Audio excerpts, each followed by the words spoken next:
Mas começando aqui, você já produz conteúdo de investimento há muito tempo aí na internet. A gente queria entender o que você fazia antes de produzir conteúdo sobre investimentos e como que você descobriu o mundo dos investimentos.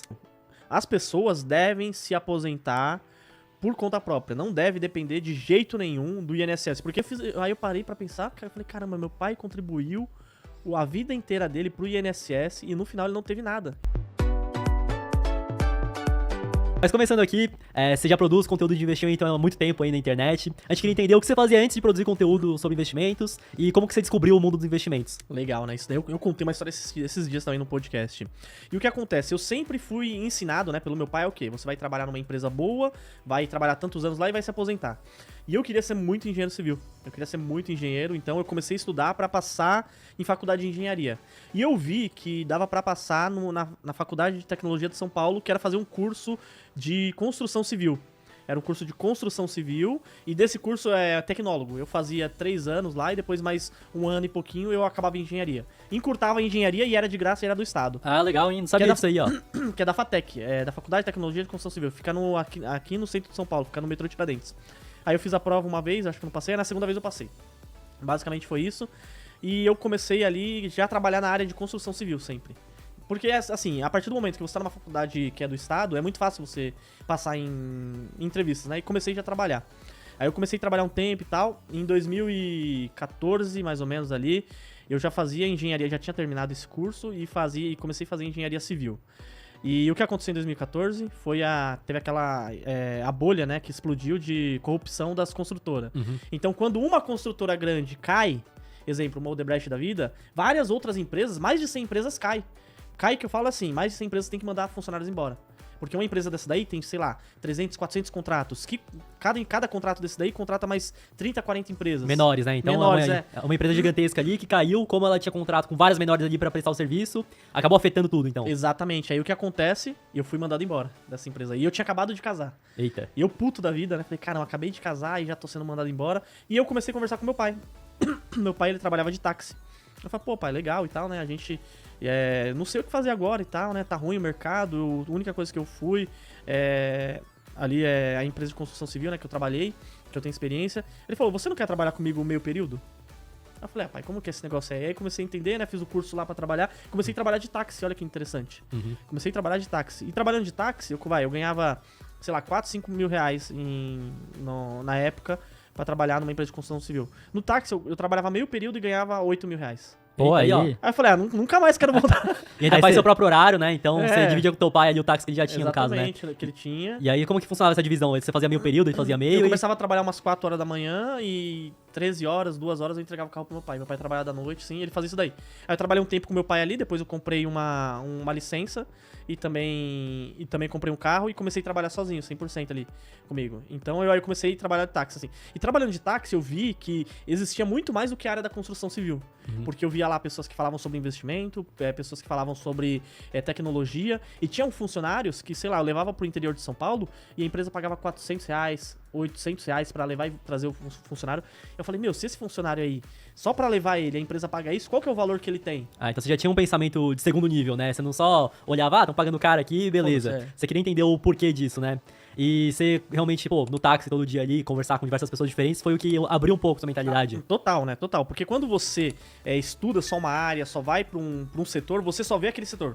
E eu achava que o quê? Que o mais importante da minha vida era eu me formar engenheiro, ser gestor de uma empresa grande, ter minha sala, ter a foto da minha filha, da minha família, final de semana sair pra comer alguma coisa. Isso daí pra mim era a qualidade de vida, a excelência, né? A excelência do cara que estudou engenharia civil. E a partir do momento que eu comecei a ver outras realidades, pô, às vezes você é preso só num lugar, quando você chega na zona sul de São Paulo, você começa a olhar e fala, mano, você fica impressionado, você fala, mano, esse prédio aqui. E esse local, né? Você fica meio de boca aberta, assim. Pra quem nunca saiu de São Paulo, saiu ali da sua rotina, quando você começa a ver esses lugares, você fica bobo, meu. Você vai pra Alphaville e você fala, meu, olha a grandiosidade de São Paulo, né? Aí começou a abrir minha mente dessa maneira, né? E tinha um rapaz que eu sempre levava ele se chama Bruno Andrade. Ele é gestor, ele é diretor de uma empresa hoje. E eu conversando com ele ali, eu sempre levava ele, sempre assim pro aeroporto e tal. Ele sabia que eu não falhava, então eu sempre acabava levando ele. E ele falou uma vez assim pra mim, eu conversando com ele, falei, ô Bruno, qual foi o curso mais importante que você fez? Porque assim, ele era um cara que ele pegava as férias dele, ele ia pra Nova York fazer um curso, ele ia pra outros lugares fazer um curso, e ele sempre falava comigo, né? Ah, tô indo fazer um curso, tô indo fazer isso, aquilo. Eu falei, qual que foi o curso mais importante que você fez na sua vida?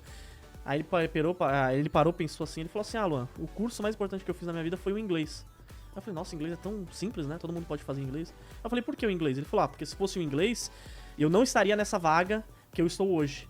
Tem muitas pessoas que são qualificadas como eu, mas que possuem inglês são poucas. Aí já me deu já abriu minha cabeça sobre escassez. Aí eu falei, nossa, eu tenho que fazer uma coisa que eu sou escasso, né? E no táxi eu não sou escasso, tem várias pessoas que dirigem táxi, qualquer pessoa. Sim. Aí começou a ter o Uber também nessa época e tal. E a treta? Teve treta aí? Você ficou puto com os Uber? Não, eu ficava puto, porque o taxista ganhava bem. Aí chegou o Uber, o taxista começou a ganhar mal. Porque acabou as corridas, né? E a barreira de entrada pra ter um carro dirigindo na rua ali diminuiu. Então, antigamente tem que ter a licença ali, tem que ter o carro específico. Pra você ter uma licença, só pra você ter uma ideia, pra você ter uma licença era mais de 100 mil reais. Uhum. Assim, que você comprava ainda no mercado que não é legalizado você comprar. Entendi. Porque É que a galera que já tem tá revendendo, né? Exatamente, porque não pode mais ter. Se você tiver uma licença, você não pode mais transferir.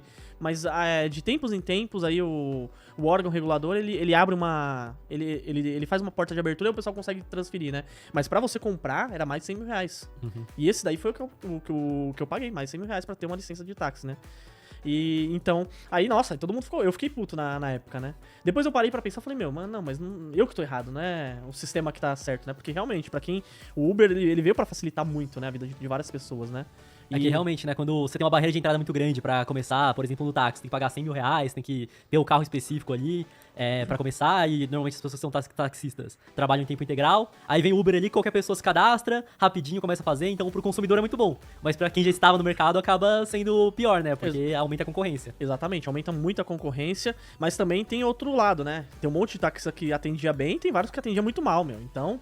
Né? Então realmente o pessoal começou a migrar e hoje é só tecnologia, mas naquela época eu já atendia só por aplicativos. Olha que interessante, eu tinha dois aplicativos que eu atendia muito, o 99 e o Easy Taxi. Esses dois aí eu atendia bastante. Entendi. Você já usava então já aplicativo? Já usava o aplicativo e era muito bom. Você não ficava só lá no ponto de táxi esperando ali, que Não. quando eu falo de táxi eu vejo uns caras mais velhinhos assim. Tiozinho lá sentado. Tiozinho da cerveja ali, sentado ali esperando. Com os botões abertos, né? Aí tinha ponto de táxi, tinha uma TVzinha, o cara tava indo jogo ali.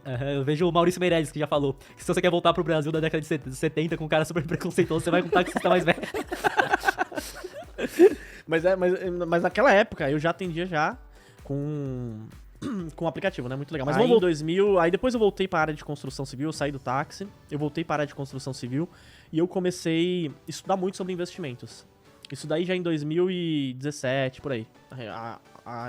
Acabei estudando muito sobre investimentos ali e tal. E nessa época aí, eu investia pouco, mas eu investia mais em renda fixa e tal ali, porque eu não tinha muito conhecimento. Eu comecei a ter bastante conhecimento. Em 2018, meu pai veio falecer. Ele faleceu numa sexta-feira. Na segunda-feira me ligaram, sábado foi o enterro, segunda-feira me ligaram do INSS. E falaram assim, você é o filho do Sr. Cláudio e tal? Eu falei, sou e tal. Não, que aqui é do INSS, eu quero saber se tem mais algum filho menor de 21 anos. Aí eu parei e falei, não, eu sou o filho mais novo e tal. Na época eu tinha 28 anos, eu falei, eu tenho 28 anos. Aí eu falei, não, tá bom então, beleza e tal. Aí eu falei, não, mas assim... Eu sempre via meu pai pagando desde de novinho, pagando um boletinho amarelo, laranja, que era do INSS. Era um boletinho mesmo, que o autônomo, né? Porque meu pai sempre foi autônomo. Ele tinha mercadinho e depois ele teve táxi. E eu via todo mês ele pagando aquele boletinho lá. E no final, faltava, sei lá, 1 ano e pouco pra ele se aposentar. E que faltava, né? Ele falou, pô, Luan, ó, que legal, já tá faltando só 1 ano, então eu já consigo me aposentar. Aí eu falei, pai não, né? Eu peguei e falei pra mulher, mas ele não tem direito nenhum? Ela falou, não, e tal, aí desligou, né, ficou naquilo. Aí eu parei pra pensar, eu falei, caramba, meu pai contribuiu a vida inteira dele pro INSS e no final ele não teve nada. Ele não teve um patrimônio. Não tinha, realmente, né, que ele tava lá todo mês pagando a vida inteira. Quando ele tivesse a idade ali, ele ia se aposentar e ia receber. Mas ele não tinha nenhum patrimônio, não tinha nada, porque a aposentadoria ali, o que ele tava contribuindo era pra pagar quem já tava aposentado, Quem já tava aposentado, exatamente, né. E naquilo ali me explodiu minha cabeça, eu falei, caramba, meu... que sacanagem, né, isso daí. Aí eu comecei a estudar mais ainda. Aí eu vi que realmente o INSS você paga hoje, quem tá pagando hoje é pra quem já tá aposentado. Você, quando quiser se aposentar, você não vai conseguir se aposentar, porque eles vão inventar mais umas regras e vai fazer uma conta que não fecha, né. A tendência, né, o que acontece é que a pirâmide etária do Brasil, às vezes na época do teu pai, tinha muita gente nascendo ainda e a expectativa de vida era Era menor, baixa. era baixa. Aí o que tá acontecendo hoje, né? Por exemplo, a nossa avó tem, sei lá, 7, 8 irmãos. Aham. Hoje em dia a galera que tem filho tem 1, 2 no máximo, muita gente nem quer ter filho mais, só tem cachorro ali e já era, né? Então aí você pensa o seguinte, beleza, a galera antigamente tinha muita gente nascendo pra trabalhar e pagar a aposentadoria de quem já tá velho. E que o povo não vivia tanto E tempo. não vivia tanto tempo, então dava, sei lá, 60, 70 anos ali, a galera não passava muito disso. Hoje em dia a tecnologia avançou aí, a medicina também, então a galera vive 80, 90, chega a 100 anos ali, e cada dia que passa tem menos pessoas ali que estão nascendo pra pagar essa aposentadoria da galera que vai viver mais. Então, as regras vão mudar, já estão mudando agora, né? Antigamente, sei lá, era pra se aposentar em uma data, hoje em dia já aumentou. É, O nossa quanto vai receber madrinha. já diminuiu. Nossa madrinha se aposentou na faixa dos 40, antes dos 50 anos, né? Então. Nossa, nova demais, né? Então. Porque antes Ela vai era dar trabalho, ela é o terror do INSS. Tá aposentado aos 40, vai viver até uns 100 ali, se Deus quiser, vai ficar 60 anos recebendo ali. Exato. Então, realmente, né? Não tem como a conta fechar. E as pessoas têm que entender isso desde cedo, né? Então, o tem. caso do teu pai contribuiu a vida inteira, acabou, infelizmente, falecendo antes de conseguir se aposentar. E você, a família toda, não ganhou nada. Não ganhou nada, exatamente. E nesse momento eu olhei e falei, as pessoas devem se aposentar por conta própria. Não deve depender de jeito nenhum do INSS. Porque pelas contas que eu fiz, meu pai já estaria aposentado 1000 anos. Mas como ele dependeu do governo, ele foi ensinado isso, né? Não é errado as pessoas também ali pegar e... Porque praticamente é obrigado quem trabalha obrigado, CLT, né? Aham. Mas quem consegue um dinheirinho extra, a pessoa tem que fazer a sua reserva de emergência, tem que se aposentar, porque esse daí é o caminho, né? É o caminho. E a partir desse momento eu comecei a estudar muito sobre investimento. Falei, não, tá errado. As pessoas devem se aposentar por conta própria. Aí eu comecei a estudar ações, comecei a estudar fundos imobiliários. E naquela época, 2018 ali, finalzinho de 2018, início de 2019, eu conversava com os amigos meus, eu chegava e falava assim, ô Matheus, você tá usando o quê? Havaianas? Quanto você pagou nessas Havaianas aí? Eu paguei 25. 25. Sabia que com 25 reais você consegue ser sócio, ser dono da Havaianas? Consigo ser dono, mas como Consegue assim ser dono? Você consegue comprar um pequeno pedaço da empresa, ser um pequeno acionista e receber proventos por conta disso. Aí a pessoa já pergunta, proventos, como assim? Parte dos lucros da empresa. E isso daí as pessoas começaram a falar assim, não, é mentira. Como? Por onde eu invisto, né? Quando eu falo isso, parte muito curiosidade das pessoas, né? Como que eu posso fazer isso? Como eu posso ser dono? E tal. Aí eu comecei a montar um Instagram. Aí eu falei, nossa, montei o Instagram lá. E naquela época Naquela época era muito viral. Você colocava um post desse daí que eu falei pra você. Nossa, viralizava bastante. O pessoal compartilhava, tudo. Era mais fácil crescer nas redes sociais, né? Então eu comecei ali fazendo esses conteúdos e tal. E eu trabalhava numa empresa de construção civil. Uhum.